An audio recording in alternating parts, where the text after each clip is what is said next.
Pemilik gold bar sekecil 20 gram ini sebenarnya sudah memegang simpanan bernilai sekurang-kurangnya RM12,000.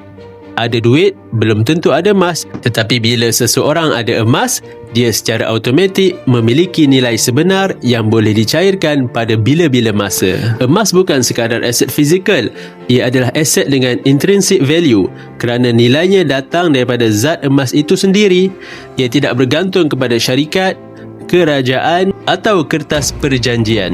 Dan kerana emas dinilai mengikut berat dan ketulenan, nilainya tidak akan jatuh menjadi kosong. Berbeza dengan duit, wang kertas hanyalah voucher yang dikeluarkan kerajaan untuk memudahkan transaksi harian. Ia tidak mempunyai intrinsic value. Nilainya bergantung kepada kestabilan negara, ekonomi dan kepercayaan pasaran. Bila berlaku krisis, kegagalan kerajaan, perebutan kuasa atau perang, wang kertas boleh hilang daya beli dalam sekelip mata. Inilah beza antara menyimpan nombor dan menyimpan nilai. Untuk anda yang belum mulakan simpanan emas, cara menabung emas paling mudah adalah dengan akaun emas GAP atau Gold Accumulation Program.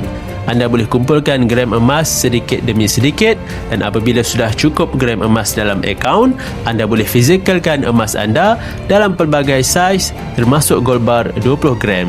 Ini adalah cara paling sistematik untuk membina simpanan jangka panjang yang benar-benar kukuh.